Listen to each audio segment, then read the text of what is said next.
nagvo-vlog ako actually. Hi guys. What the fuck I'm gonna say. So sa dagat ako ngayon sa TD, usual place ng mga tao. And I decided to go here kasi katapos na namin mag-paint ng bahay. And I just wanna loosen up.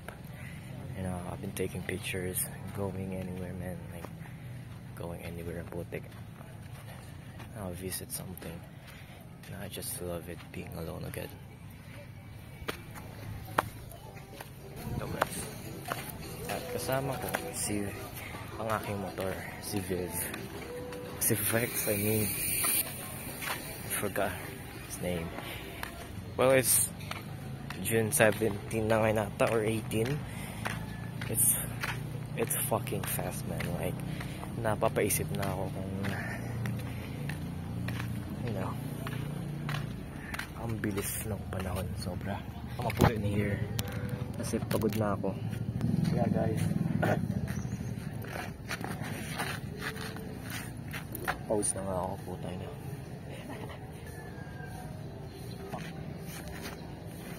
And I saw someone naglakad. Alright, I don't wanna talk about it. No, so love, respect lang. Kung ano nangyari, that's what happened though. I can't do shit. Oh my god, I hate myself. The joke. I love myself.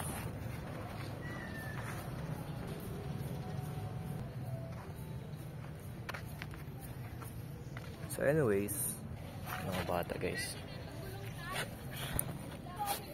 Ganda guys. You can see shit, diba? Ooh. Nagsingit si Gago.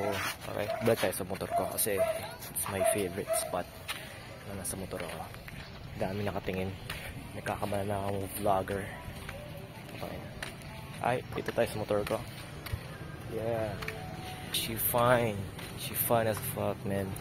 Alam mo yung parang wine na ini-age. Ganun siya kasarap i-drive, pre. I'm getting fat na naman, putay na. Ay, wala akong makita. No, I'm just I don't know what to say. I'm just enjoying every moment na tira. Oh, may tripod na ako sa motor pa. I've been thinking a lot. Like, kung ano next move sa akin, ano yung next step. A big change after a year. Last year, kaka-graduate lang namin. It's like June 14, 15. And that guy Von, yung Von na yun, I guess napakaiba niya. I guess sobrang was trying to find himself pa rin. Hanggang ngayon naman. But yung tao yun actually, he's lost because he hasn't faced yung mga hindi niya, like, kasi he doesn't know na kailan dadating. Since dumating na sa akin, lalo na akong naging wise siguro, or medyo gising.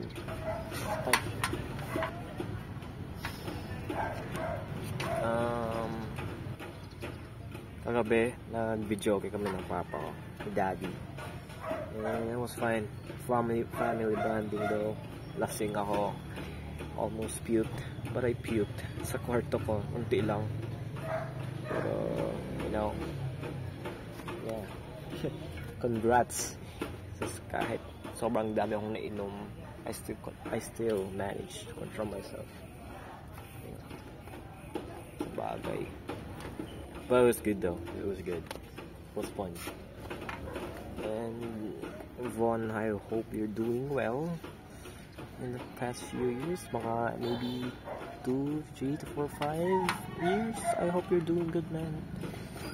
I hope you finish college and find a job and marry someone. Naman, you know. So don't rush it, ka. Life's not a race, ka. Just enjoy every moment. appreciate the experience ka. Alam mo na yun sa sarili mo, boy. Okay, so be good. I'm trying to find myself pa rin. I'm just waiting sa sunset na dumating, but you know, random thought pala, parang SM tong Watsons ng Ojongan, man. Napabilib talaga ako. Parang may potential talaga. Ang laki. I never thought they can do that shit, man. Oh shit. So that's all. I'm gonna show you random clips na lang, since mag-video naman ako. So, babush. Yeah. Fuck. James Charles.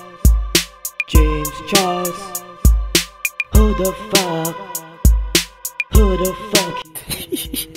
Damn. Bench body. Dito sponsor gago. James Charles said the N-word. Fuck. The N-word. James Charles. Like what the fuck did you say that word? James Charles. I'ma head out. I'ma punch you with the right. Alright, I'ma head out, I'ma head out.